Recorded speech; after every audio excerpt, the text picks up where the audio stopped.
Al-Fatihah ila hadratin Nabi Mustafa Muhammadin sallallahu alaihi wasallam wa ala alihi wa ashabihi wa azwajihi wa dzurriyyatihi wa sahbihi wa jamil ulama wal awliya wa salihin min masyariqil ardi ila maghribiha wa khususan arwah sadatina al-balami ila awliyatil baldah wa ulama'iha wa salahiha wa khususan arsadina al-imam Abi Zakariya Yahya bin Syaraf an-Nawawi wa masyaikhihi wa talamdati al-khair wa baramatihim wa jami' wa ila arwah walidina wa masyayikhina man ahsana alaina wa jami'il muslimin wal muslimat wal mu'minina wal mu'minat wa khususan laman amara hadal musalla wa abdullah bi sabiqan wa lahiqan innallaha yaghfir lahum wa yarhamhum wa yasmul jannah wa yadu alaina wal ahbabina wal muslimin min barakatihim wa asrarihim anwarihim ulumihim wa nafahatihim fid din wa dunya wal akhirah wa ila hadratin nabi Muhammad sallallahu alaihi wasallam. Al-Fatihah. Maliki yaumiddin iyyaka na'budu wa iyyaka nasta'in ihdinas siratal mustaqim siratal ladzina an'amta 'alaihim ghairil maghdubi 'alaihim waladdallin amin. Bismillahirrahmanirrahim. Alhamdulillahirabbil alamin. Allahumma shalli wa sallim ala sayyidina wa maulana Muhammad wa ala alihi wa sahbihi ajmain, amma ba'd. Insyaallah pada malam hari ini kita akan memulai pengajian hadis insyaallah. Pertama saya sampaikan terima kasih yang sebesar-besarnya kepada Takmir Mushola Ar-Rahmah dan juga warga sekitar Mushola Ar-Rahmah yang telah memberikan kesempatan kepada saya untuk mengisi pengajian di mushola ini. Semoga menjadi ladang pahala bagi kita semuanya, menjadi amal yang diterima oleh Allah Subhanahu wa taala dan menjadi sebab kita dekat kepada baginda Nabi Muhammad sallallahu alaihi wasallam. Insyaallah kitab yang akan kita kaji rutin adalah kitab Riyadhus Shalihin, kumpulan hadis yang disusun oleh Imam Nawawi. Cuman ini karena masih pertama kali, pertemuan pertama, ulama-ulama hadis itu biasanya punya kebiasaan. Ketika pertama kali pertemuan, majelis pertama hadis, mereka itu biasanya meriwayatkan hadis yang disebut dengan hadis al-musalsal bil awwaliyah. Jadi hadis itu adalah hadis yang didengar oleh seorang ahli hadis pertama kali dari gurunya. Gurunya mendengar hadis itu pertama kali dari gurunya. Gurunya lagi pertama kali mendengar hadis itu dari gurunya. Pertama kali bertemu mendengar hadis itu. Terus demikian bersambung sampai sahabat yang meriwayatkan itu juga hadis yang pertama beliau dengar dari Rasulullah SAW hadis itu. Makanya disebut hadis al-musalsal bil awwaliyah. Jadi hadis pertama kali yang didengar dari seorang guru. Insyaallah itu yang akan kita bahas pada malam hari ini, karena yang kita baca adalah kitab hadis. Jadi kita mengikuti kebiasaan para ulama hadis. Dan insyaallah hadisnya singkat, tidak terlalu panjang. Insyaallah sisa waktunya kita akan membahas hadis-hadis yang lain yang berkaitan dengan bulan Dzulhijjah dan juga Idul Adha insyaallah.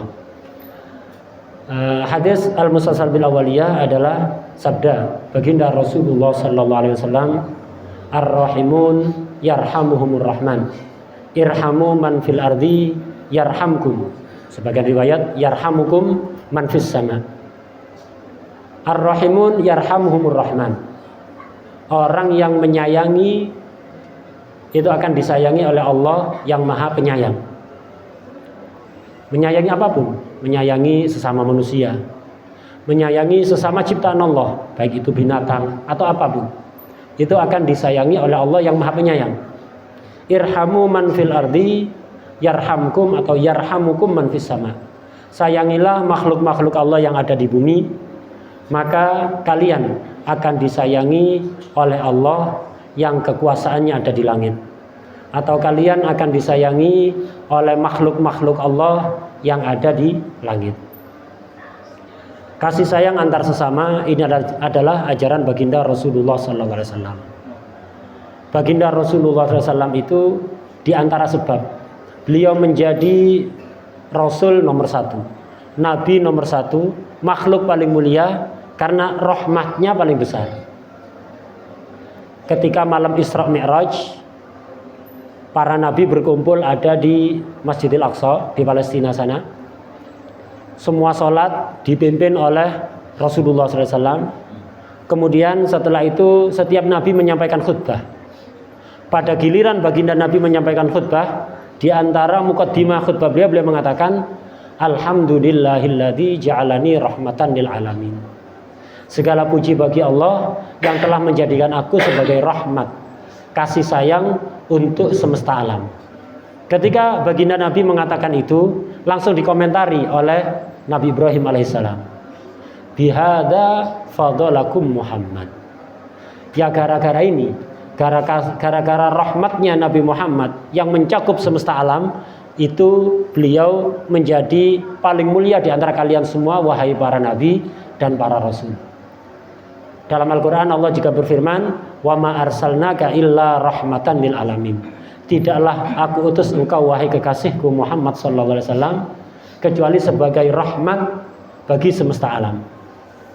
Karena itu, karena Nabi ini adalah sebab rahmat untuk semesta alam, umat yang paling dekat dengan Nabi, yang paling bisa memiliki kesempatan untuk berkumpul bersama Nabi di dunia, di alam barzakh maupun di akhirat, adalah yang selalu berusaha menjadi penyambung rahmatnya Nabi Muhammad SAW untuk sesama. Baginda Nabi Muhammad SAW ini rahmatnya mencakup manusia, jin, binatang, bahkan benda mati. Itu baginda Nabi Muhammad SAW. Jadi rahmatnya sangat besar. Karena itu kita kalau kepingin dekat kepada beliau, jalan pintasnya yaitu berusahalah memberikan kasih sayang, rahmat kepada siapapun.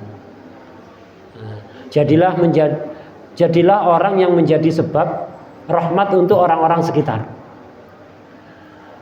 Semampu kita. Termasuk amalan yang bisa mendatangkan rahmat bagi kita dan orang-orang sekitar adalah rutin setiap pagi dan sore membaca astaghfirullah lil mu'minina wal mu'minat 27 kali. Seperti kita banyak dengar di Pasuruan ini, di masjid-masjid, musola-musola, kalau udah sore dan sudah ketika menjelang salat subuh, banyak yang membaca itu. Astaghfirullah lil mu'minina wal mu'minat 27 kali. Kenapa dibaca itu pagi dan sore? Karena ini adalah permintaan istighfar untuk semua mukminin dan mukminat. Artinya kita meminta Allah memberikan rahmat kepada mukminin mukminat agar Allah mau mengampuni dosa-dosa mereka. Orang yang rutin membaca itu setiap pagi dan sore 27 kali, maka dia satu akan menjadi sebab turunnya rahmat dimanapun dia berada. Kedua, doanya akan mustajab. Kenapa? Karena dia perhatian kepada sesama mukminin dan juga mukminat. Baginda Nabi itu sayang kepada siapapun. Kepada anak kecil, beliau sangat sayang. Suatu ketika beliau itu sedang menciumi cucunya, Sayyidina Hasan dan Sayyidina Husain. Diciumi. Saat itu ada orang Arab Badui. Kalau di daerah kita itu wong deso totok istilahnya. Biasanya kan agak kasar. Sikapnya itu kadang-kadang agak keras, ada kasar. Walaupun sebenarnya hatinya baik, tapi kebiasaan sehari-harinya sikapnya itu kadang-kadang agak kasar, agak kaku. Lah si Arab Badui ini merasa heran melihat Rasulullah menciumi anak kecil, menciumi cucunya Sayyidina Hasan dan Sayyidina Husain. Dia bertanya, wahai Rasulullah, apakah Anda selalu menciumi putra-putri Anda? Selalu menciumi cucu-cucu Anda? Tentu. Itu termasuk bentuk kasih sayang kepada mereka. Akhirnya, emangnya kenapa? Orang tadi menjawab, wahai Rasulullah, aku itu punya anak 10. Belum pernah satu pun pernah aku ciumi. Jadi 10 anak belum pernah satupun dari mereka yang diciumi. Akhirnya mendengar perkataan seperti itu, Rasulullah SAW menjelaskan, hatimu keras. Apa yang harus aku lakukan dengan hati keras? Jadi hati keras ini sulit untuk dinasehati. Nah, begitu. Jadi hati yang keras tidak punya kasih sayang, itu hatta Nabi Muhammad SAW akan sulit memberikan nasihat. Karena itu kita harus membiasakan diri untuk memberikan kasih sayang kepada siapapun. Baginda Nabi tidak pilih-pilih kepada orang dewasa, orang tua, anak kecil, kepada orang kaya, orang fakir, orang miskin, semua. Kasih sayang beliau itu untuk semua. Dan Nabi itu dalam salah satu hadis menjelaskan bahwa orang yang suka menyenangkan anak kecil, memberikan hadiah misalnya, menghibur mereka dengan cerita-cerita yang membuat mereka tertawa, seneng, ngajak main mereka, baik anaknya sendiri atau anaknya orang. Berusaha menyenangkan anak kecil. Itu nanti di akhirat disiapkan pintu khusus. Jadi ada pintu khusus dan ada ruangan khusus yang istimewa yang hanya dipersiapkan oleh Allah untuk orang yang ketika di dunia suka menyenangkan anak-anak. Baik anaknya sendiri ataupun anaknya orang. Nah begitu. Ini kasih sayang Rasulullah SAW. Rasulullah itu ketemu anak kecil, mengucapkan salam terlebih dahulu. Tidak nunggu mereka mengucapkan salam. Rasulullah ketemu orang dewasa, berusaha mendahului untuk mengucapkan salam. Ketemu anak muda yang lebih muda usianya, beliau selalu berusaha pertama kali mengucapkan salam. Ketemu anak-anak pun begitu. Sebagai bentuk ketawaduan beliau. Pernah suatu ketika, baginda Nabi itu keliling pasar. Tujuannya untuk ngecek muamalat yang dilakukan oleh sahabat-sahabatnya. Apakah sesuai syariat yang beliau ajarkan ataukah tidak? Dicek. Ketika beliau keliling pasar, ketemu anak perempuan kecil sedang menangis, kelihatan sedih sekali. Rasulullah langsung menghampiri anak tadi, ditanyai, "Nak, kenapa kamu nangis? Ada apa? Di mana orang tua kamu?" Akhirnya anak tadi cerita, ternyata anak perempuan kecil tadi itu seorang budak. Zaman dulu ada budak. Jadi manusia dimiliki manusia. Zaman sekarang sudah terhapus, habis. Dulu itu ada, ternyata ini budak. "Iya Rasulullah, saya ini budak dari keluarga yang ada di ujung Madinah sana. Saya tadi oleh majikan saya disuruh belanja. Dibawahi uang 6 dirham untuk belanja keperluan mereka. Tapi begitu nyampe pasar, uang tersebut hilang. Saya jadi bingung, tidak berani pulang. Karena kalau saya pulang, pasti dimarahi." Akhirnya kata Rasulullah, "Kalau begitu tidak usah sedih. Uangnya berapa? 6 dirham yang hilang. Sudah, ini saya ganti 6 dirham. Silahkan kamu belanja." Akhirnya anak tadi pertama kali ketemu Rasulullah nangis. Setelah berbicara dengan Rasulullah SAW, disenangkan oleh Rasulullah, tertawa. Jadi pergi meninggalkan Rasulullah sambil tertawa riang. Rasulullah pun pergi melanjutkan tujuannya tadi itu, untuk memeriksa muamalat yang ada di pasar apakah sesuai dengan syariat beliau atau tidak. Setelah beliau keliling-keliling, ketemu lagi anak perempuan yang sama tadi, nangis lagi. Rasulullah merasa heran, kenapa ini kok nangis lagi? Tadi sudah senang. Oleh Rasulullah dihampiri, "Nah, kenapa kok nangis lagi? Tadi kan sudah tertawa, uangnya sudah aku ganti. Kenapa nangis lagi? Apa hilang lagi?" "Enggak Rasulullah, enggak hilang. Aku sudah belanja dengan uang yang Anda kasih tadi." "Loh, lantas kenapa menangis?"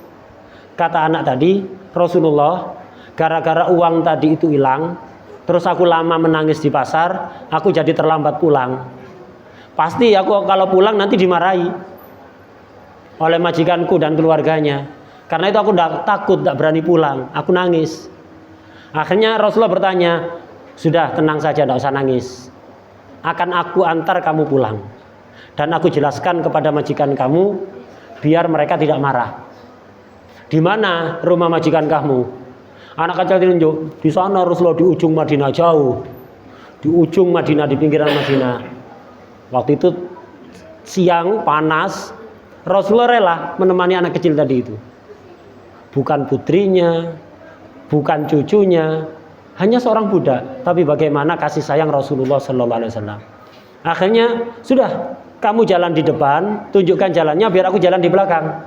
Akhirnya Rasulullah ngikuti anak tadi, jauh rumahnya di pinggiran kota Madinah. Nyampe di depan rumah majikannya, anak tadi tidak berani berjalan. "Kenapa berhenti?" "Takut Rasulullah, takut dimarahi." "Ya sudah, kamu tunggu di sini." "Mana rumahnya?" "Itu Rasulullah, biar aku yang ngetok." Akhirnya Rasulullah ngetok pintu dan mengucapkan salam, "Assalamualaikum." Yang di dalam rumah faham, ini suara seindah ini tidak ada yang memiliki suara seperti itu kecuali Rasulullah SAW. Jadi yang di dalam rumah itu tahu kalau itu suara Rasulullah. Tapi sengaja mereka tidak jawab. Tidak jawab salam Nabi. Akhirnya Nabi salam lagi untuk kedua kali. Tetap tidak ada jawaban. Akhirnya Rasulullah salam lagi yang ketiga kali. Tetap tidak ada jawaban. Akhirnya karena tidak ada jawaban, Rasulullah balik. Karena ajaran Rasulullah SAW begitu. Kalau bertamu ke rumah orang, ngebel 3 kali, kok tidak ada yang buka. Mengucapkan salam 3 kali atau ngetuk pintu 3 kali, kok tidak ada yang mempersilahkan masuk. Maka termasuk adab yang diajarkan oleh Rasulullah SAW, kita harus balik. Jangan ngotot, jangan maksa.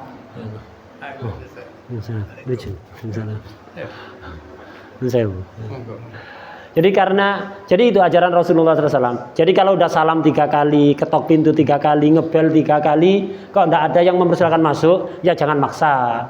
Mungkin tidak ada orang, atau orangnya kepingin istirahat. Nah, sehingga jangan maksa. Begitu juga kalau miss call 3 kali ya sudah, nggak diangkat tuh sampai ping itu. Tidak, begitu. Jadi ini akhlak yang diajarkan oleh Rasulullah SAW. Rasulullah pun balik. Rasulullah baru balik beberapa langkah, terdengar jawaban dari rumah itu dan pintu terbuka. Waalaikumsalam warahmatullahi wabarakatuh. Tuan rumahnya sangat bahagia melihat Rasulullah SAW dan mengatakan, ya Rasulullah, ada apa? Anda jauh-jauh datang ke rumah kami. Kalau Anda perlu, Anda tidak perlu datang ke sini. Cukup Anda nyuruh orang, sampaikan pesan pada kami, biar kami yang datang. Anda tidak perlu repot-repot datang ke sini. Tidak ada anak, aku ada perlu dengan kalian. Tapi sebelum aku menyampaikan keperluanku, aku ingin bertanya. Tadi aku salam pertama kali, kalian dengar? Iya Rasulullah. Yang kedua, dengar juga? Iya Rasulullah. Kenapa nggak langsung dijawab?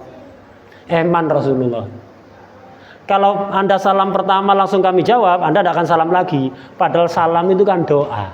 Assalamualaikum. Semoga keselamatan dan kesejahteraan untuk kalian semua, wahai penghuni rumah.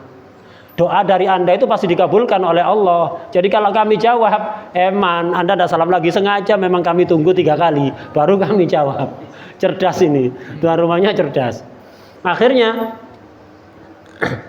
terus, iya Rasulullah, ada apa Anda datang ke sini? Enggak, itu anak kecil itu benar budak kalian. Betul Rasulullah. Emangnya kenapa? Enggak, tadi dia itu katanya kalian bawa uang 6 dirham, disuruh belanja ke pasar. Betul Rasulullah. Anak tadi itu uangnya hilang, nangis lama. Akhirnya tak ganti uangnya, dia belanja, nangis lagi. Tidak berani pulang karena takut kalian marahi. Aku cuma minta satu permohonan, datang ke sini jauh-jauh, cuman minta satu permintaan. Tolong ya, anak kecil ini jangan dimarahi. Ya Rasulullah, hanya untuk urusan begini Anda datang jauh-jauh ke sini. Demi Anda Rasulullah, anak itu merdeka hari ini juga. Kami merdekakan. Demi Allah Subhanahu wa taala dan demi Anda Rasulullah SAW. Begitu kasih sayang Rasulullah SAW. Kalau berbicara kasih sayang Rasulullah SAW, ya nggak akan ada habisnya. Ini salah satu contoh saja. Insya Allah karena yang kita kaji adalah hadis sabda Rasulullah SAW. Setiap hadis nanti saya singgung. Jadi kita bukan hanya mempelajari sabda-sabda Rasulullah SAW, tapi juga akan saya sebutkan insya Allah contoh penerapan sabda-sabda tersebut langsung oleh Rasulullah SAW dan oleh para sahabat, para tabi'in, oleh para ulama sampai ulama-ulama yang ada di zaman sekarang. Biar kelihatan lebih nyata, biar kita itu lebih tertarik untuk niru. Jadi bukan kita hanya mempelajari sabda-sabda Rasulullah, tapi biar kita juga kenal pada Rasulullah SAW. Dan ini sangat penting di akhir zaman. Di zaman yang sudah seperti ini, tiap hari aneh-aneh itu tidak pernah habis, bertambah terus. Hal-hal yang membuat orang Islam itu tambah jauh dari agama selalu bermunculan. Ini yang disebut fitnah akhir zaman. Nah ini kalau kita tidak membentengi diri, tidak membentengi putra-putri kita, wallahualam Islam ini akan tetap kita bawa mati apa enggak? Naudzubillah min dzalik. Karena itu perlu untuk benteng. Benteng terkuat untuk melindungi diri kita dan keluarga kita adalah kenal kepada Rasulullah SAW dan cinta kepada Rasulullah SAW. Dan itu mustahil untuk kita miliki tanpa kenal kepada Rasulullah SAW. Tidak bakalan orang itu cinta pada Rasulullah kalau nggak kenal. Nah, kalau kita cuma mempelajari hadis, kita terangkan maksud hadis itu, akhirnya kita hanya memahami sabda Rasulullah tapi tidak kenal Rasulullah SAW. Karena itu insya Allah di dalam memaparkan maksud setiap hadis, insya Allah nanti juga akan saya sisipkan keterangan tentang bagaimana Rasulullah SAW menerapkan hadis tersebut, dan juga para ulama penerus Rasulullah menerapkan hadis tersebut. Insya Allah biar kita itu kenal kepada Rasulullah SAW dan kenal kepada orang-orang soleh yang menjadi penerus Rasulullah SAW. Kenal pada Rasulullah, kenal pada orang-orang soleh, punya ikatan hati kepada Rasulullah dan orang-orang soleh, cinta pada Rasulullah dan orang-orang soleh, itu yang akan menjadi benteng terkuat agar kita selamat di zaman yang sudah seperti ini, insya Allah. Nah, sekarang insya Allah kita akan beralih karena ini momennya menjelang Idul Adha. Akan saya jelaskan insya Allah beberapa hal yang berkaitan dengan bulan Dzulhijjah ini. Pertama, kita ini sekarang berada di 10 malam pertama bulan Dzulhijjah. 10 malam pertama bulan Dzulhijjah ini istimewa. Sampai saking istimewanya dibuat sumpah oleh Allah di dalam Al-Quran. Allah itu Maha Agung. Dan zat yang Maha Agung tidak akan pernah bersumpah kecuali dengan sesuatu yang agung pula, yang istimewa. Lah 10 malam pertama bulan Dzulhijjah dibuat sumpah oleh Allah. Allah berfirman dalam Al-Quran, wal fajri walayalin ashr. Demi waktu fajar, waktu subuh. Waktu subuh dibuat sumpah, berarti istimewa. Walayalin ashr, dan demi 10 malam. 10 malam yang dimaksud di sini, ulama-ulama tafsir berbeda pendapat. Di antara pendapat mereka adalah mengatakan 10 malam yang dibuat sumpah oleh Allah ini adalah 10 malam pertama bulan Dzulhijjah. Karena memang istimewa.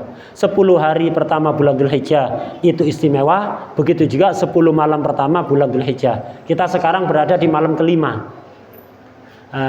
Dalam salah satu hadis Rasulullah SAW itu bersabda bahwa ma min ayyamin, dari Sayyidina Ibnu Abbas radhiyallahu anhu, ma min ayyamin afdal indallah walal amal fihinna ahabbu ilallah ta'ala min hadhil ayyam ayyamil ashr. Tidak ada hari-hari yang lebih istimewa di sisi Allah mengalahkan 10 hari pertama bulan Dzulhijjah. Dan tidak ada amal ibadah yang paling dicintai oleh Allah dibanding amal yang dilakukan di 10 hari pertama bulan Dzulhijjah. Hari istimewa itu kenapa menjadi istimewa? Karena amal ibadah akan dilipat gandakan. Tapi juga perlu hati-hati, maksiat juga dosanya tambah gede. Karena itu harus betul-betul hati-hati. Kita sekarang seluruh bulan mulia itu begitu. Mulai awal Dzulqa'dah selama sebulan penuh, Dzulhijjah sebulan penuh, Muharram sebulan penuh, dan Rajab sebulan penuh. Ini bulan istimewa. Maksud dikatakan bulan istimewa, kalau kita ibadah pahalanya berlipat-lipat. Tapi kalau maksiat dosanya tambah besar. Nah, kita sekarang di bulan Dzulhijjah, bulan mulia, lebih-lebih sudah Dzulhijjah 10 malam pertama, paling istimewa di antara hari-hari yang lain. Karena itu hati-hati. Di apa yang harus kita lakukan? Rasulullah SAW menjelaskan dalam hadisnya, fa'aksiru fihinna minat tahlil wa takbir. Fa'innaha ayyamu tahlilin wa takbirin wa dzikrin lillahi azza wajal.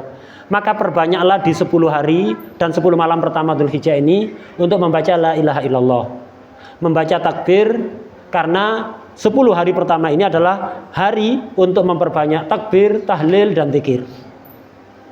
Ulama menjelaskan di 10 hari pertama Dzulhijjah ini, mulai Senin kemarin sampai Rebu hari raya, itu kita setiap kali melihat kambing atau sapi atau onta, punya tetangga kita, punya kita, atau di pinggir jalan yang dipersiapkan untuk dijual, persiapan kurban itu. Dimanapun kita melihat kambing atau sapi atau onta, salah satu dari 3 ini, kita disunatkan untuk bertakbir minimal 1 kali, Allahu Akbar. Lebih sempurna lagi 3 kali, Allahu Akbar, Allahu Akbar, Allahu Akbar. Ucapkan begitu. Anda naik motor, di pinggir jalan kelihatan kambing atau sapi, ucapkan Allahu Akbar. Anda masuk kampung kelihatan ada kambing atau sapi, ucapkan Allahu Akbar. Ini dianjurkan secara khusus di 10 hari dan 10 malam pertama bulan Dzulhijjah. Berdasar hadis ini, karena 10 hari pertama ini adalah hari untuk memperbanyak takbir. Dan juga nanti mulai tanggal 9, insya Allah hari Selasa depan ini, mulai subuh sampai tanggal 13 Sabtu, 5 hari, 9, 10, 11, 12, 13.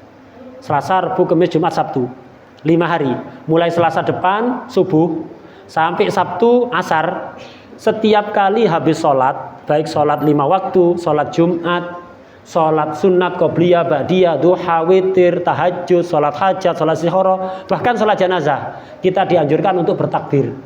Disebut dengan takbir muqayyad, takbir yang terikat oleh sholat. Setiap habis sholat, termasuk setelah sholat Idul Adha. Ini kadang-kadang terlupakan. Beda dengan Idul Fitri. Kalau Idul Fitri tidak. Kalau Idul Adha itu kan sholat kemudian khutbah. Lah sebelum khutbah ini takbir dulu. Jadi setelah sholat imam ini nanti Idul Adha itu begitu salam langsung jangan Bilal berdiri dulu, takbir dulu, Allahu Akbar, Allahu Akbar, Allahu Akbar dan seterusnya. Setelah itu baru Bilalnya berdiri dan khotib memulai khutbah dan membuka khutbahnya dengan takbir.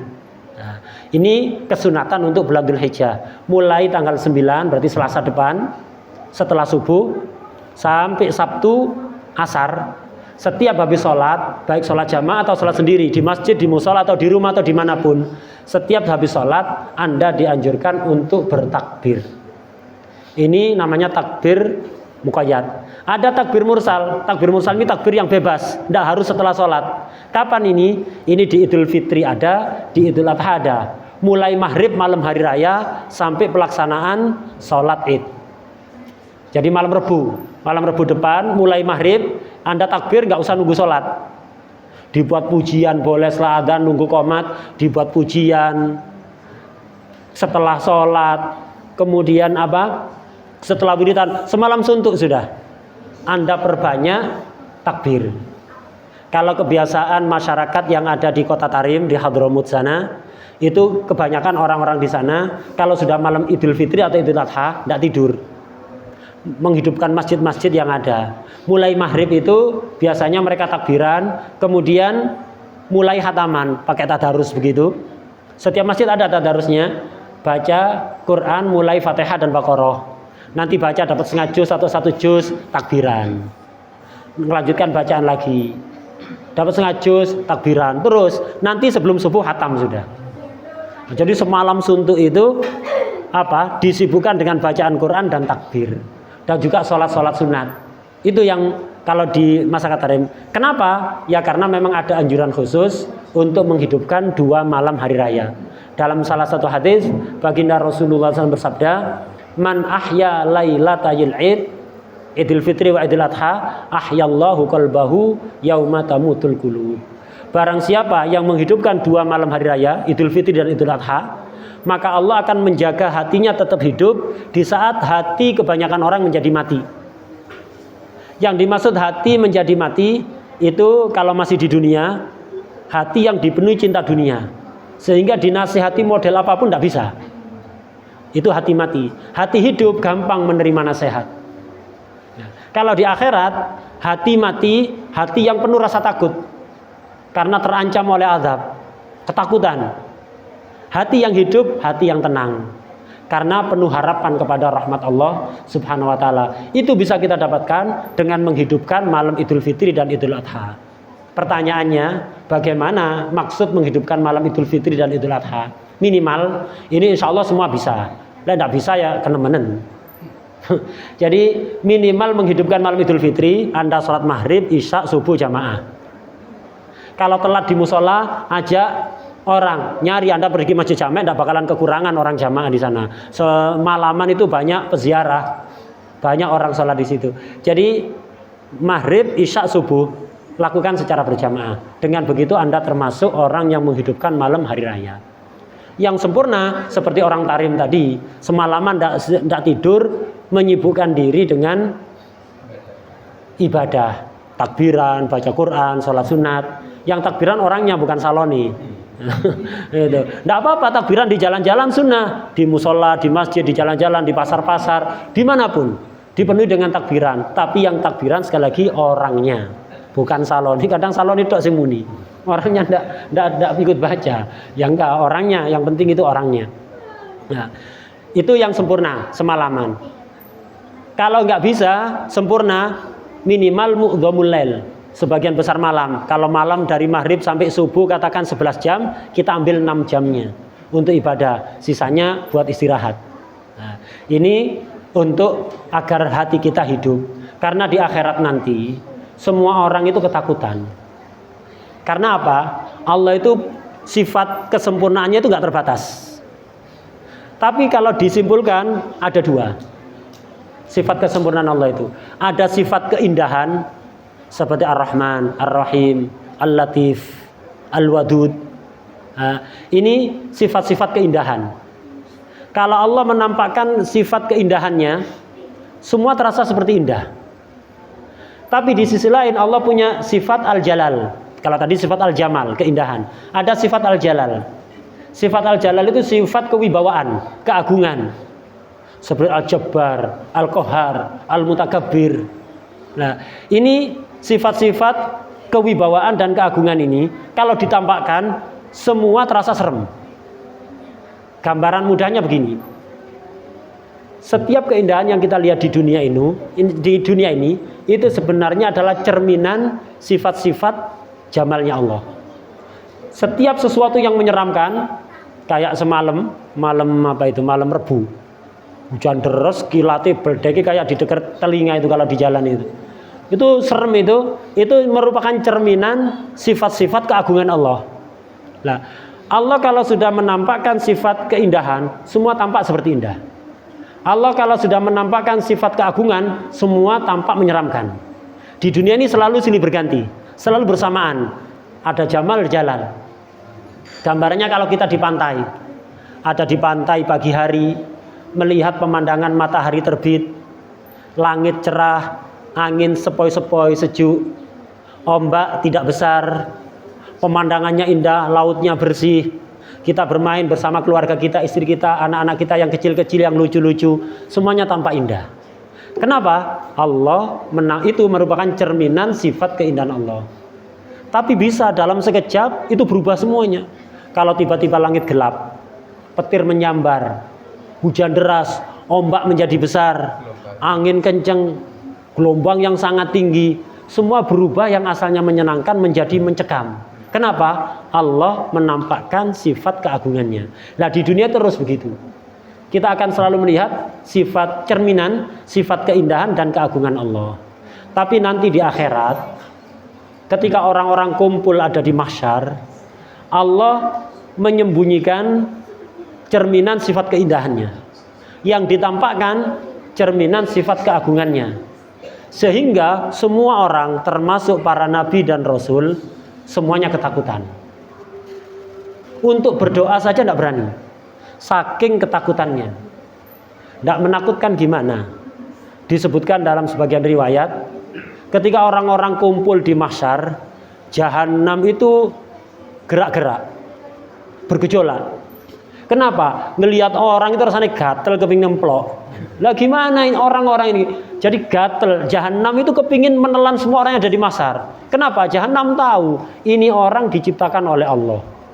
Mulai belum lahir sudah dikasih nikmat. Lahir kecil dikasih nikmat, sampai tua dikasih nikmat. Tapi kafir, maksiat, nikmat yang diberikan oleh Allah digunakan untuk maksiat. Jadi nggak betah jahanam itu kepingin segera melahap orang-orang yang ada di mahsyar itu. Akhirnya gerak. Lah jahanam itu ada yang jaga. Ada yang jaga, yang megangi kayak rantai-rantainya itu para malaikat. Biasanya terkendali, saat itu tidak terkendali. Jahanam itu bergerak menuju orang-orang yang ada di mahsyar, ingin menelan. Malaikat tidak kuasa untuk menahan. Semua ketakutan, gimana jahanam di depan mata, mendekat. Siapa yang nggak ketakutan? Para nabi dan rasul pun ketakutan, kecuali satu, baginda Nabi Muhammad SAW.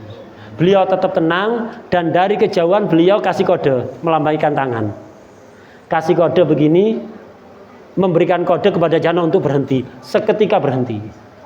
Hanya Rasulullah SAW yang tenang saat itu. Lah kalau kita kepingin tenang, dekat dengan Rasulullah SAW. Kalau kita dekat dengan Rasulullah SAW, tidak akan ada ketakutan di dunia, di barzakh, di akhirat, tidak akan ada rasa takut. Kenapa? Ada Rasulullah SAW. Bagaimana caranya kita mendekat pada Rasulullah SAW? Kenal, nanti akan tumbuh cinta. Kemudian kalau cinta, gampang kita ngamalkan perintah-perintah Rasulullah SAW.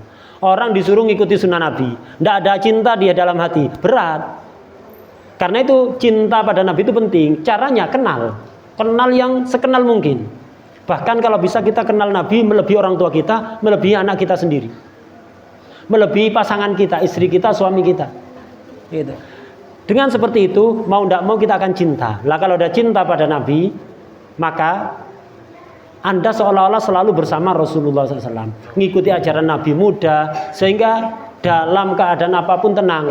Menjelang kematian ada Israel, tidak bingung. Kenapa? Dalam hati kita ada Rasulullah SAW, tenang. Saya ini umatnya Nabi Muhammad kok.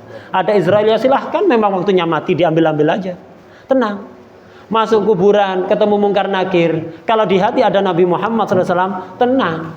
Kenapa? Orang yang di hatinya ada Nabi Muhammad SAW tidak akan dikeprui oleh malaikat mungkar nakir. Selalu tenang. Di mahsyar tenang. Di jembatan menyeberang nanti ada sirat, di atas jahanam, kepreset jahanam. Nah, kalau di hati ada Nabi Muhammad SAW, tenang. Nah, begitu. Karena itu yang harus kita upayakan. Bagaimana caranya? Kita selalu dalam hati ini ada Rasulullah SAW. Ada amalan yang sering diijazahkan oleh guru saya, Habib Abdullah bin Abdurrahman Al-Muhdar, ya, pernah ngisi di sini waktu maulid mungkin ya. Itu ada sholawat yang dirutinkan, tidak usah banyak-banyak. Setiap malam cukup 10 kali.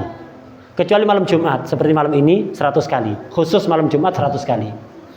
Kalau di hari-hari yang lain cukup 10 kali. Saya bacakan cepat, nanti saya kirim insya Allah melalui WA sholawatnya seperti apa.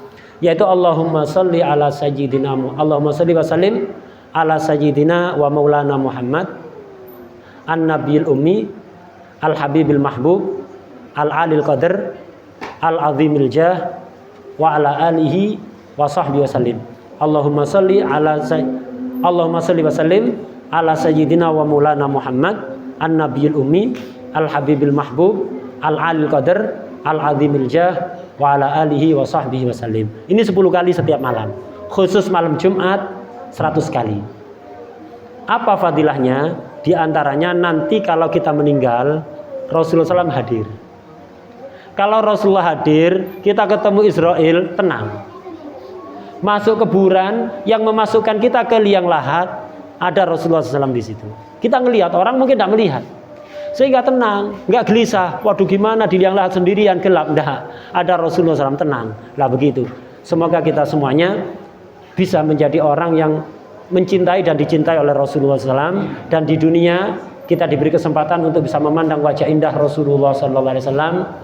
Di barzakh kita bersama Rasulullah SAW. Di akhirat dikumpulkan bersama Rasulullah SAW. Tanpa azab, tanpa hisab, tanpa cobaan dan ujian, murni anugerah dari Allah Subhanahu wa Ta'ala. Kajian malam ini kita cukupkan sampai di sini. Saya mempersilahkan kalau ada yang ingin bertanya. Di setiap kajian begitu.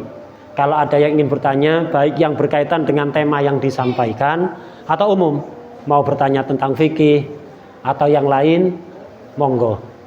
Jadi mulai malam ini saya persilahkan kalau ada yang ingin bertanya. Dan di setiap kesempatan begitu. Kalau misalnya ada pertanyaan yang malu untuk diucapkan, bisa ditulis dengan kertas tanpa ada yang tahu siapa yang nulis. Cukup diminta tolong salah satu adik-adik untuk ngasihkan ke saya. Tidak ada yang tahu siapa yang bertanya. Tidak usah ditulis namanya, nggak apa-apa. Mungkin ada pertanyaan yang malu untuk disampaikan secara lisan. Secara langsung monggo ditulis lewat kertas nih monggo. Monggo kalau ada yang ingin bertanya. Nggih. Ini mengenai masalah kurban. Nggih. Kurban ini tuh kan ada yang wajib, ada yang istilahnya ya biasa ya. Sunnah. Nah, seperti yang wajib itu yang nazar. Nggih. Nah itu apakah nanti dagingnya itu dicampur atau tidak dengan yang biasa-biasa? Nggih. Satu. Terus yang kedua, apabila ada kurban dari suatu instansi atau perusahaan yang tidak tahu statusnya ini dari orang muslim atau orang muslim, ya katakan saja bukan orang muslim, misalnya dari satu perusahaan gudang garam atau apa, ngasih hadiah kurban, nah itu lahannya itu apa ya juga jadikan satu atau disendirikan, kemudian cara pembagiannya itu gimana? Ya, terima kasih. Jadi ada dua pertanyaan tentang kurban. Yang pertama kurban wajib dan kurban sunnah. Apakah boleh dicampur? Jangan. Karena kalau kurban wajib dalam mazhab kita, mazhab Imam Syafi'i, hanya boleh diberikan pada orang-orang fakir miskin. Itu kurban wajib. Tidak boleh dagingnya diberikan kepada orang kaya. Kemudian yang kurban dan keluarga yang menjadi tanggungan nafkahnya tidak boleh makan. Ini kurban wajib. Sehingga kalau dicampur, khawatir nanti tersalurkan ke orang kaya atau kepada orang yang kurban atau keluarganya. Ini kalau yang wajib. Kalau yang sunnah bebas. Yang penting ada sebagian dikasihkan orang fakir miskin, sisanya dimakan oleh yang kurban atau keluarganya, dihadiahkan ke orang kaya, boleh. Jadi kurban sunnah ini lebih bebas. Jadi kalau ada kurban nanti hendaknya dipilah. Yang antara yang wajib dengan yang sunnah itu dipisah. Kalau yang sunnah-sunnah dicampur jadi satu boleh. Yang wajib-wajib jadikan satu boleh. Yang sunnah ini yang perlu hati-hati. Yang wajib ini yang perlu hati-hati. Karena semuanya harus diberikan pada orang fakir miskin. Tidak boleh sedikit pun diberikan pada orang kaya. Kalau kurban sunnah enak. Terus kurban yang kedua, kurban dari perusahaan. Kalau memang itu kurban dari orang yang memenuhi syarat, itu jadi misalnya itu pegawai, sebenarnya kurban, cuman oleh perusahaan dilimpahkan ke musola atau masjid atau apa. Kalau itu ya berlaku hukum kurban. Tapi biasanya dari perusahaan itu ya kurban-kurbanan. Jadi atas nama perusahaan. Jadi perusahaan itu beli beberapa sapi, ngomongnya kurban tapi nggak tahu kurbannya siapa, nggak ada penentuan karena perusahaan nggak ngerti. Yang penting intinya sosial lah, ya kurban mayoran itu berarti. Jadi bebas, lebih bebas lagi untuk penyalurannya kalau memang tidak jelas-jelas untuk orang tertentu. Jadi kayak sodako, jadi mayoran. Ya kayak kadang dari sekolahan, saat sekolahan urunan dapat kambing 2, ini kurban mayoran itu sodako. Loh ini nggak sah. Jadi jangan dilanjut, enggak apa-apa mereka sodako kok, enggak apa-apa. Jadi sekolah-sekolah, perusahaan atau apa, urunan misalnya orang banyak dapat 2 kambing, enggak usah dilarang. Loh ini enggak sah, ya enggak sah jadi kurban tapi kan sah jadi sodako, biarkan aja. Kalau enggak gitu mereka juga enggak sodako nanti. Jadi enggak apa-apa itu diterima, malah leluasa pembagiannya. Jadi untuk pertanyaan yang pertama, para panitia Idul Adha, panitia kurban itu harus tanya kepada orang yang memberi kurban kambing atau kurban sapi. Ini wajib atau apa, nazar atau biasa kan? Jadi itu kewajiban para panitia, para pengurus. Jadi untuk panitia kurban yaitu harap diperhatikan kalau ada orang menyerahkan hewan kurban ya dipastikan kurban nazar atau bukan. Karena kalau nazar nanti agak ribet. Jadi harus diberikan pada fakir miskin, tidak boleh pada orang kaya. Mungkin yang lain?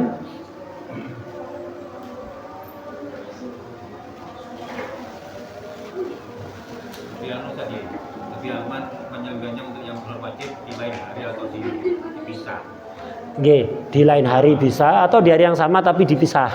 Jadi ada khusus misalnya yang ngurusi yang wajib berapa orang itu, ngurusi yang kurban wajib nanti dipotong-potong jika disendirikan. Ya, atau mungkin yang wajib hari berikutnya, yang sunnah hari pertama bisa. Tidak ribet. Ikuti sing sunnah. Monggo, sudah kalau tidak saja kita tutup. Wallahu a'lam al-Fatihah.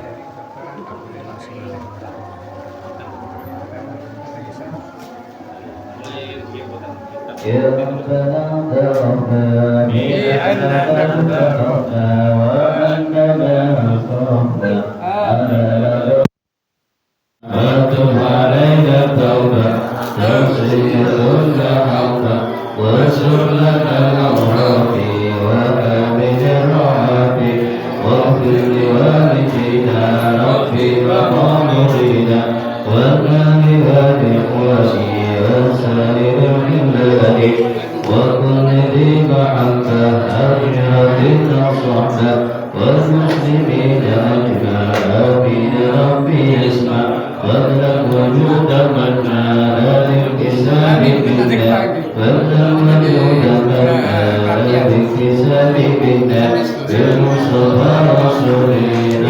بكل سور صلى وسلم ربي عليه أسلم بي وآله وصحبه عند تخصيص ربي والحمد لله بالبذل والتدار بسم الله الرحمن الرحيم لا حول ولا قوة إلا بالله بسم الله توكلت على الله لا حول ولا قوة إلا بالله بسم الله توكلت على الله لا حول ولا قوة إلا بالله العلي العظيم